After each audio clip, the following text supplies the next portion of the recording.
True Crime with Eve.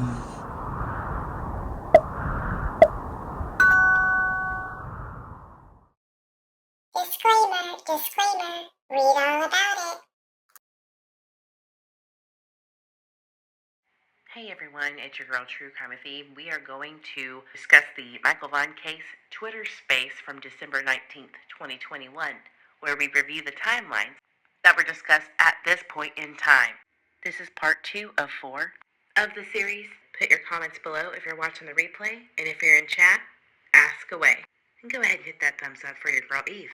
And remember, the reason for this is to go over what was said at the time. Maybe there is a connection somewhere as to why the 4 suspects are named the 4 suspects. So let's get into it. Most of the details are very outdated. This is just to get the recording from December 19th out for you to do your own observing. Correct information that has been proven will be noted. Cole, you got your hand up. Go ahead. Thank you. So, more questions. You started work at a new work, like right before, right? Like maybe a couple weeks before. Was it a couple weeks before? 2 weeks before? 8 days. Oh, that's shorter than I thought. Like, so in terms of work, like I know at one point, it might have been News Nation where we were talking about it, and you had a kind of different feeling about what might have happened. Did anything weird happen, like at work that first week that you were there? Where was anybody being weird? Did you have any confrontations with anybody? No. I started that new job. I fell in love with it, and I mean, and there was a person that kind of seemed suspicious. His what are they, like just the way he would act and stuff. And it started before I even started my new job. He was coming in almost every day at the pizza place. He has been thoroughly investigated. His home was searched. Just because he started coming into my new job, and I think even my boss, it was probably about a week after Michael had gone missing, and he had come in asking for me, and she's like, well, who are you? And then he took off like a crazy person. But apparently Fayette Police Department knows this guy. He's got a little, I don't know, no, see, they've had run-ins with him before. He has some mental disabilities. But yes, anything that I have thought that, may seem suspicious, or, hey, this person was really odd, So, but he didn't work there. He was just someone that... No. Yeah. Like where I live, it's unavoidable. Like, there is one grocery store. Like, if I was there and I ran into someone, like, it wouldn't necessarily be intentional, but, like, it sounds, I don't know, kind of weird. What was his name? Oh, I don't even know his name, actually. Oh. Yeah, okay. They pulled the cameras from the store and figured out who he was and knew who he was. That was Fayette Police Department. Fruitland and Fayette worked together on that one. Okay, I see. And my other thing is, let's see. Like, timeline-wise, I'm just trying to wrap my head around it, since I guess this is the first I'm hearing about, like, the 637, the 647 specifically. So 637 is when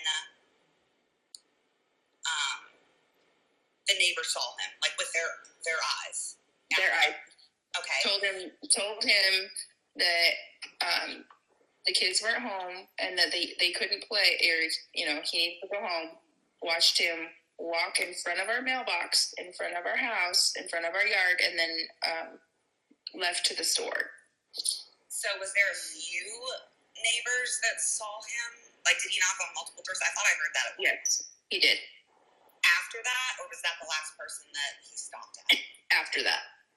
Okay, so between 637 and 647, when that Honda Pilot was on that ring camera, he was knocking on doors still.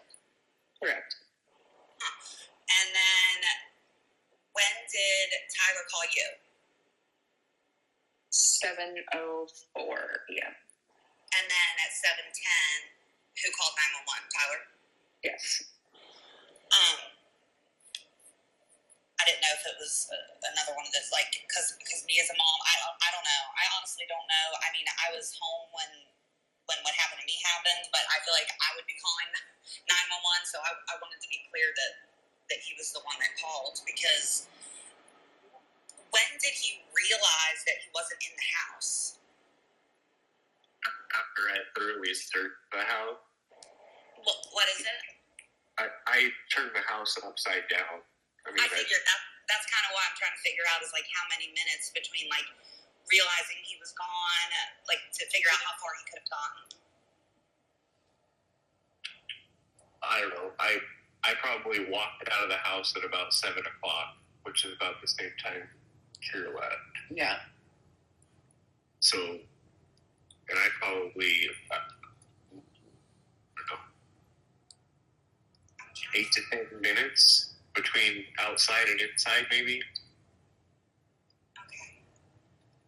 And you said, I heard you before say that like he was allowed to be in the backyard, but he knew he wasn't allowed in the front yard. So it was possible that maybe he was out in the backyard playing, but you checked there and he wasn't there, and he wasn't up or down the road.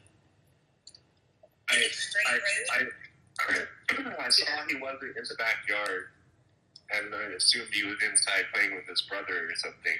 And then when I went inside and he wasn't with Ben, then I started to panic and searched the rest of the house, double-checked the backyard, left the house. So, Brandi, you said it is a straight road. Yes. So if you run out to the road, you look up and down the road, you would have seen him in the road. But you're thinking about 7 o'clock is by the time you got outside? When I left to go driving was 7 o'clock. Oh, so you would already been outside and you didn't see him. And that, like, okay. I didn't go up front. I was looking out back where I thought he would be, and he was not. And then I searched the entire inside of the house and then left. Right. I see. And then when you got in the car, did you happen to head in the direction that they saw this Honda Pilot? I went straight to the splash pad. I went straight to the splash pad, which is exactly where the Honda Pilot was photo. That was the first place I checked, was the splash pad down the street. And if Michael would have been walking, he wouldn't have gotten that far that fast. He was in flip-flops. I just bought those flip-flops for him 3 days prior. And he was just learning how to walk in them. And we know that he lost one, and one of the neighbors across the street out their window saw him stop and put his flip-flop back on and continue on his way. So there's no way in hell he would have gotten that far in that time, and Tyler not being able to see him on either street, any street. Well, I mean, so basically what we're thinking is from the neighbor that saw him at 6:37 to the time that the Honda Pilot was there at 6:47, probably, let's say by 6:50, which was before Tyler was even able to get out of the house, like in the vehicle, he would have potentially already been gone. Yes. So then I guess I'm just trying to figure out who actually physically saw him last, since he's not on camera and he did knock on other doors. Let's say 2 more doors. Was he working his way down the street towards where the Honda would have been? Like, was he going in order? I mean, 5-year-olds are smart. I have a 3-year-old that's like smarter than I am most times. Did he go from like one house to the next in a row and like head down the road that way? He went to the next door neighbor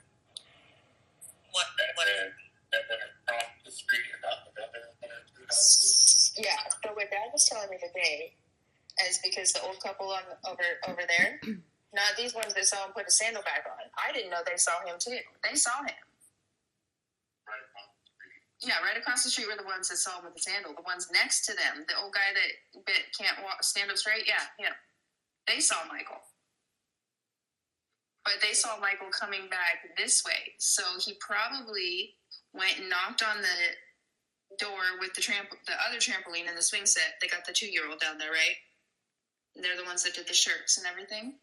And then came back and knocked on this door's house right here, and then went across the street 2 houses down. And that was the last place he was seen.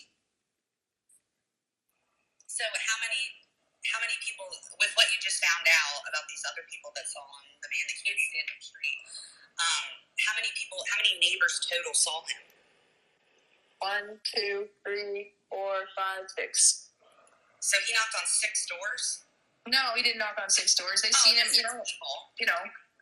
summer day, small neighborhood, people, So 6 people. The guy across the street, they have chairs on their front porch, they're an retired couple. Was that 637 neighbor, was that the first neighbor that saw him? Yes. So within 10 minutes, 6 people saw him. How many doors do you think he knocked on? 3.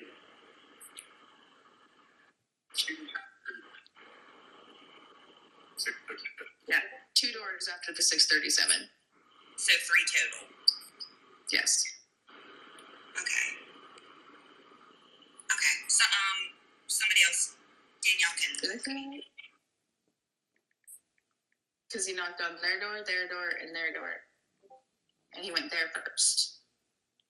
He didn't knock on that door because they were getting ready to go to the grocery store. So. Me again, Mama. God sent a question. The way I think that this would be best is if we could kind of redo what you said yesterday to explain the layout of the house with the fenced-in part and everything, so people have that visual. Okay, so we have a living room, we have a hallway, our bedrooms, and then there's a wall, and you have a dining room, and then there's the kitchen. So if you go left out the kitchen, you can go through the laundry room and head out into the garage, which has a door that leads to the fenced-in backyard or leads out the door right next to the garage door in front of the house. There is a front door in our living room. We really don't use that much because it's a pain in the ass, and it's just a pain in the ass. If you go in our dining room, there are double Dutch doors, glass doors, that you can just turn the handle and go out in the backyard and play. But, excuse me, the door going from the backyard into the garage out to the front typically stays open. It's garage door,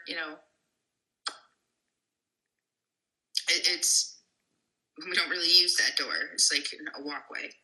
Mm-hmm. And then we have a shop behind the house. And then the backyard that's fenced in.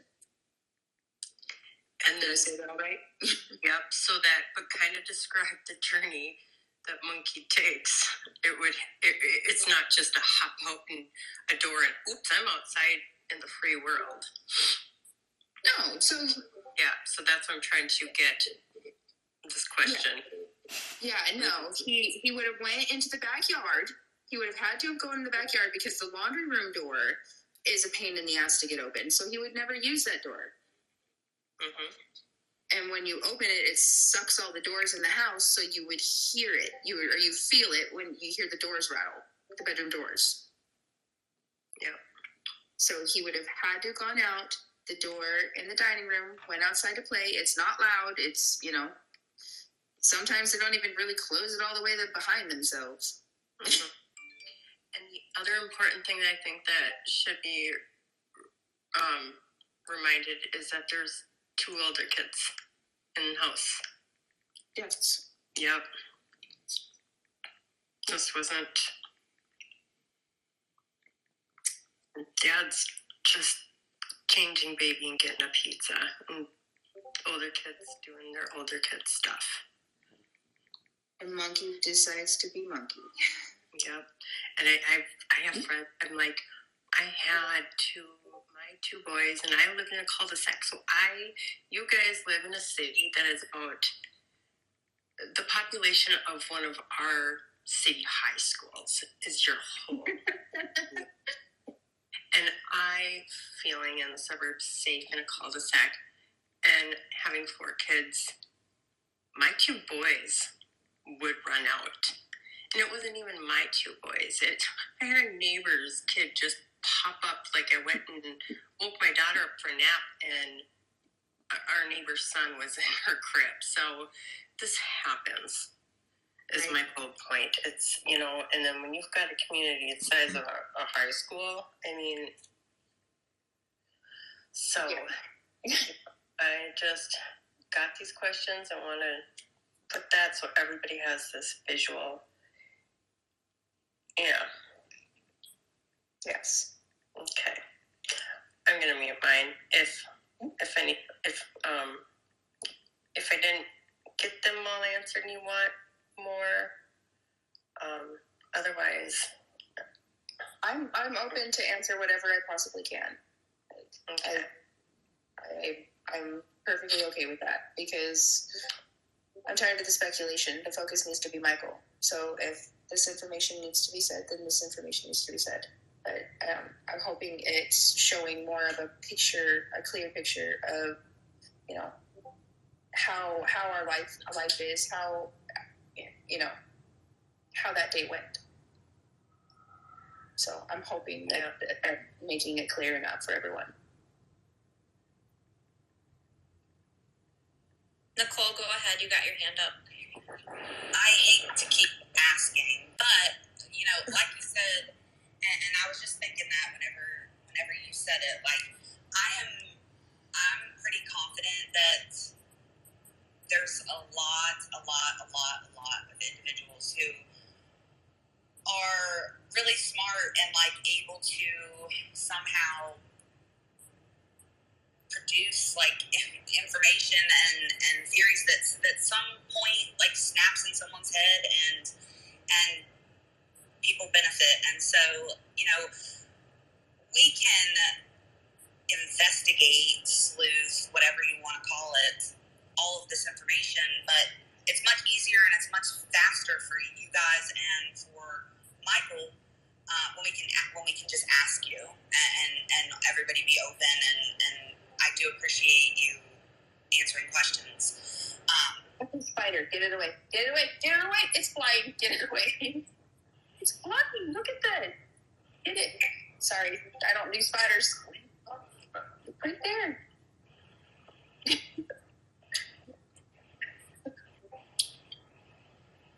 Thank you.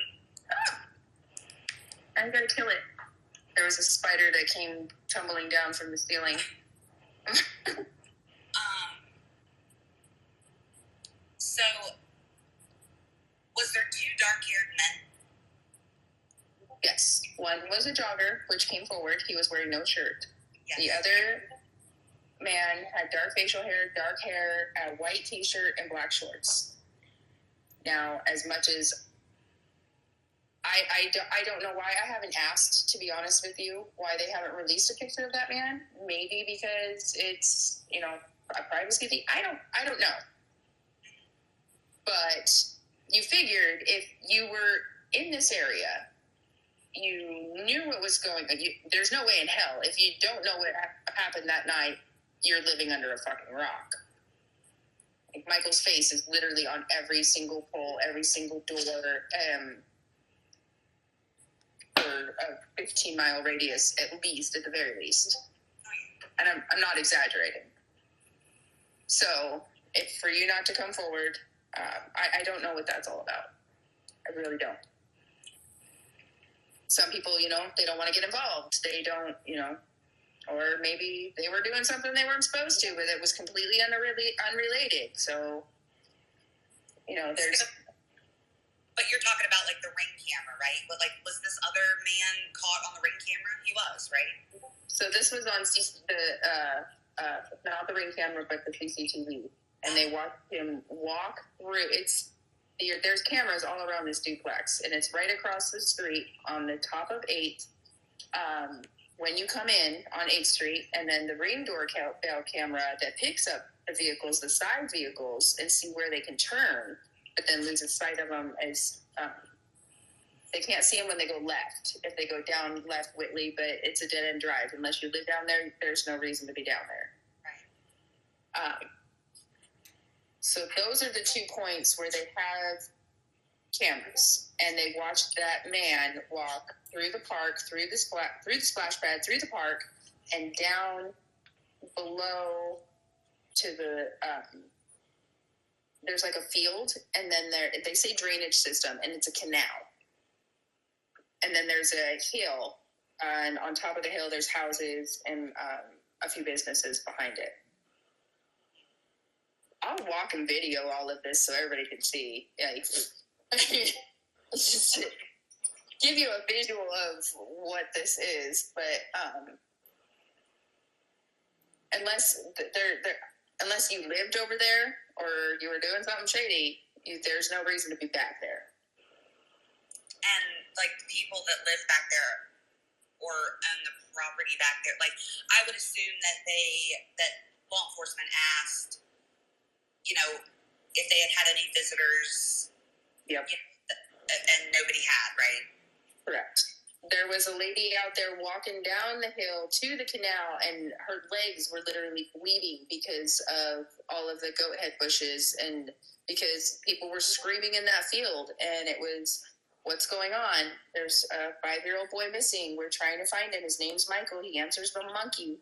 And she trucked up and down, because that canal is that one runs pretty quickly, and it's pretty deep and pretty big. And she walked that entire thing, and her legs, oh my God, bless that woman. Her legs were just covered in blood. And it's a steep hill. It's not, it's not a little hill. We're talking, you're bending your knees to get up this area. Because then there's another small subdivision on top of that. And that's a completely different area. And who is this lady? Just like a neighbor? I don't even know. And she's just a community member. Oh. Never met her before in my life. Yeah, you'll have that. I pray that everybody gets that, because the amount of willing to help for literally no reason other than to just want to help you is astounding. But so when I say that every single person in Payette was in the area, everybody was out walking the streets, I'm not even kidding.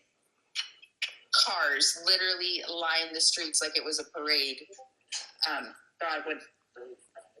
There was over 1,000 people at least just out walking the streets, screaming Michael's name for hours and hours. Yeah. So, yeah. And I know it's overwhelming. Like I said, my incident did not last this long, but just in the week that I felt that way, I literally can't even imagine what would have become of me. But so two more questions. One is about that Ring camera. Like, how did you find out about the Ring camera? Did a neighbor come and say, like, and actually the one with the Ring camera, I used to work with him. I didn't know this. They actually have a small daycare right there at the top of 8th. They have a very small daycare. They're retired, but I worked with him. He was a foreman when I worked for Arida Heinz at the time. Now it's Kraft Heinz, but whatever. They gave the information, I believe, to the police that night, but it was, you could only see, there were so many cars with all the neighborhoods and the subdivisions in this area coming off of 8th Street. What did they say? It was a car every 30 seconds drove either in or out of this area. But this would have been after say 650. Yeah, no, and they pulled. He gave them all of his footage, and like I said, it can only see the side of the vehicle pulling up, and there's a stop sign right there in front of their house, and they can see it when it turns right. If you turn right onto Whitley and don't continue straight to the stop where the highway starts. Yeah, so I'll be honest, like we've looked at every single house and we've picked out the ones that have what look like cameras, and that's about what we were thinking. I didn't know if maybe they came to you, like it came out like later, so, but it's possible that they were holding on to that for a little while to kind of see what happened. Well, I know, so I can't remember exactly what day it was, but I do know, and there's even a news clip somewhere where there's roadblocks coming in down to the splash pad in the middle of 8th, and this was after they got, I believe, Ringfoot Camp, when they got that footage, and they were like, okay, we're going to identify every vehicle, where, what's your name, who, here, I'm taking your license plate number, where's your address, so they could literally knock off every car and where it belonged. And out of all of those, it was just the two, the blue Avenger, yes, and that's been established, and the white Honda Pilot is the only one that cannot be accounted for. Okay, so being as how that's the only one that can't be accounted for, you said they went to like another town or like the next county over, right? When they were looking up DMV records and things like that. So yes, so Payette County consists of Payette, Fruitland, New Plymouth. Is it Parma? Goes out to Parma, and these are all small. I'm pretty sure Payette's bigger than Fruitland, but New Plymouth is not big at all. 3,000 people, if that. Parma, maybe 2,000 if you're lucky. So yes, the whole county. Okay. Now I know there's those fields there and stuff. I'm not really sure what all goes on. I'm not a farmer. I could smell the hay when it's time, and that's it. But what about like landscapers? I know that there was construction at one point. Was that after? That was after Michael was missing. What about landscapers, farmers? Yeah, there's like farmers out there. What is it? Yeah, there's definitely farmers out there. It's summertime, crop season. So they would be out tending to the water and, moving different pipes and stuff like that. I did talk to one gentleman actually, and he was going to Mexico to visit his family, and he took a stack of flyers with him. But none of the farmers saw him. No. That's such a big field. They could have been so far away. But at that time, honestly, at that time, they typically do their work early in the morning because it's, the middle of summer and we were in a drought, and they would do their work early in the morning. Now, after Michael had been missing, it was probably about 2 weeks, there was a gentleman out there and I was walking the field, and, he asked me what I was doing, and I told him, I'm just making sure my son, there's no sign of my son out here. And he said, I'm so sorry. I wish I could help. And he's like, well, I'm going to Mexico to see my family in 3 days. Do you have some flyers I can take with me, and I'll put them up just in case? And I said, yes. And then they do their work between 12 a.m. and 3 a.m. because it's sugar beets, corn, and alfalfa. And the sugar beets, it's best to do when it's very cool, because if you have to pile them, and if you leave them, they don't get that sweetness to them. The sun dries them out.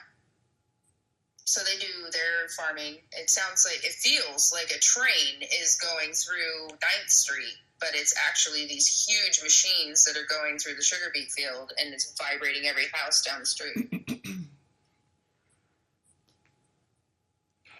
Yeah, I felt that. So is Tyler still there? Just because because I'm just wondering, like, in terms of what was going on inside the house, was, I don't know how many doors there are, but were they locked? Like, do you think I don't even care if I am inside the house, just because it's a habit that I've gotten into. Like, all the doors are locked. However, my 3-year-old knows how to unlock them. Was any of the doors locked whenever he left? The front door may have been locked. Yeah, but the other doors, no. We live in Fruitland, Idaho. Nobody locks their doors. Seriously, like. Yeah, I mean, nobody even locks their cars. Tyler yells at me, stop leaving the damn car keys in the car all the time. Yeah, I always left mine in the ignition. I mean, I understand. But, so, if he were to have gone out, knocked on all the doors, tried to come back in maybe after Tyler had left, like, let's just entertain that for a second. Tyler left at, say, 7 o'clock to go looking for him, driving for him at the splash pad. What if he would have walked back in the house? Like, would he have gone maybe through the back? He would have gone straight through the garage door, he would have went through this small door right next to the garage door. That's the one you think he went out of, too? Yes. Okay. All right. That's the only way he would have been able to get out. Even if the back door... Why is that? Because he would have had to lift up a fence that's about a wooden fence with a wheel on it that's about 120 some odd pounds. I have a hard time moving it. He would have had to have gone through the dining room. He would have had to gone through the dining room door, out into the backyard, and then through the garage door that leads to the backyard, out the front door that leads to the front yard. Through the garage that has a car in. Am I painting a clear enough picture? Maybe. I'm gonna look and try to figure it out.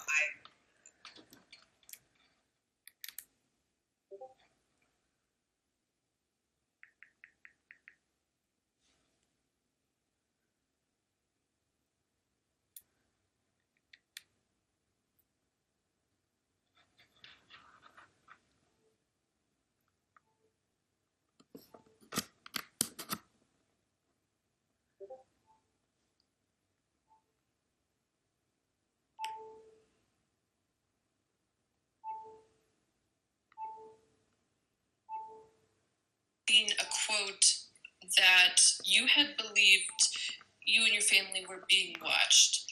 And I just wanted to sort of hear directly from you what you kind of felt about that, how you thought maybe that was the case, just a little more elaboration, if you don't mind. And then my second question was, how did Monkey interact with people he didn't know? Was he like really...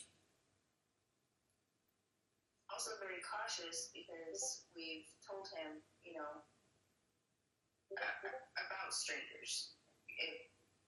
People, if I run into somebody in the grocery store that's never met Monkey, people, I used to work with 10 years ago or something like that, he'd be friendly with them. He'd be shy at first, but then he would, if I was speaking with them, then he would be, oh, okay, it's okay, Mom's talking to them. So,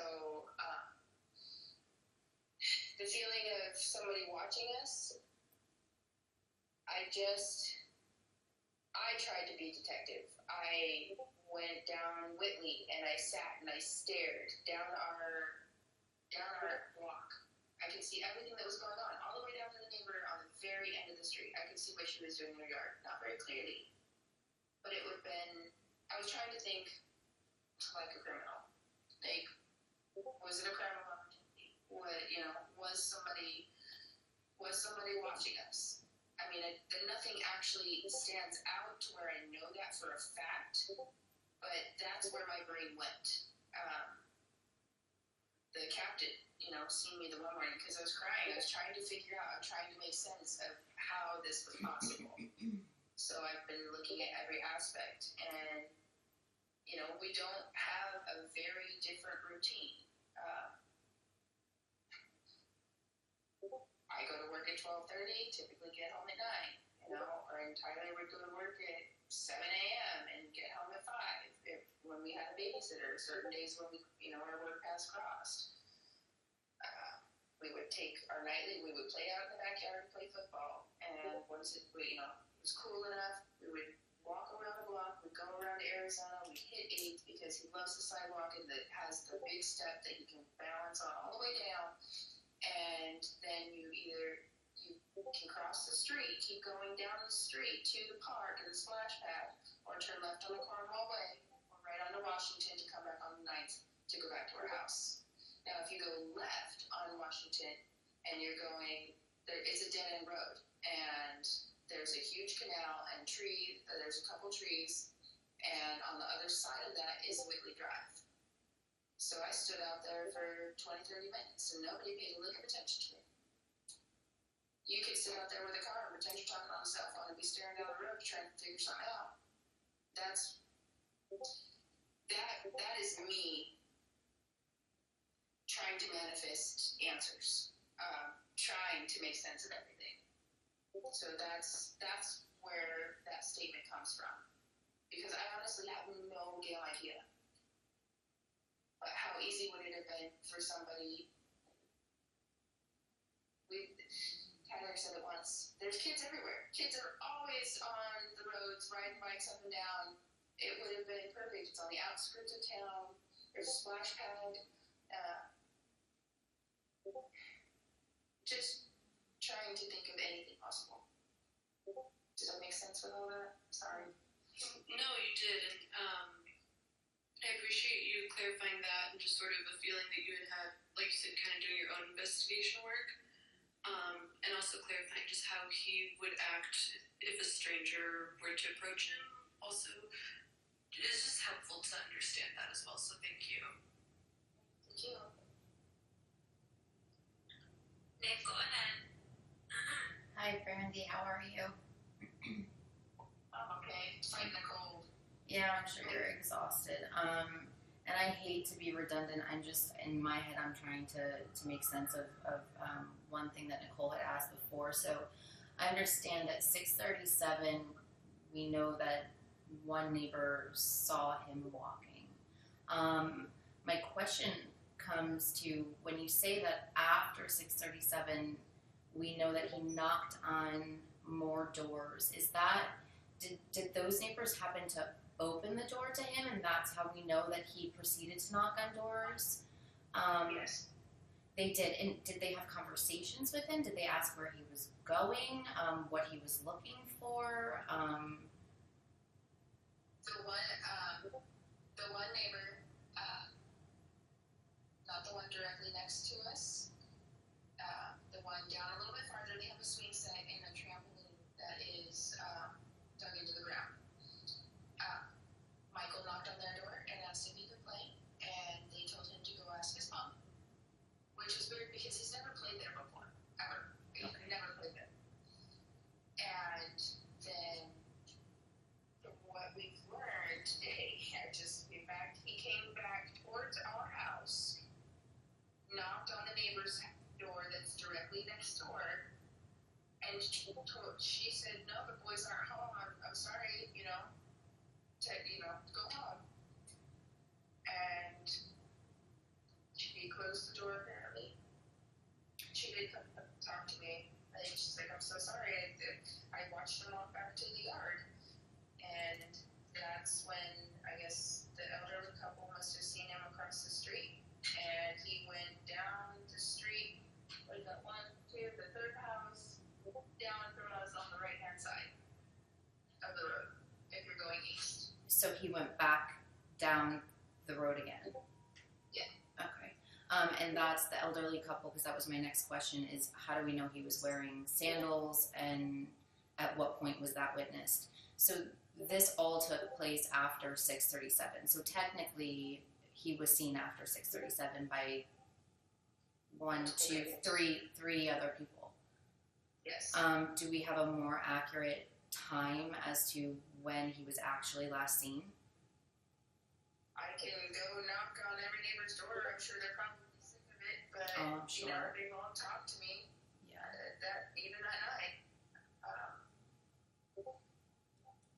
the last person that seen him, he would. They could have put a timestamp on everything because nobody was really paying attention to what time it was. And I can understand that. Thank you for watching. Comment your thoughts or questions below and look for part 3.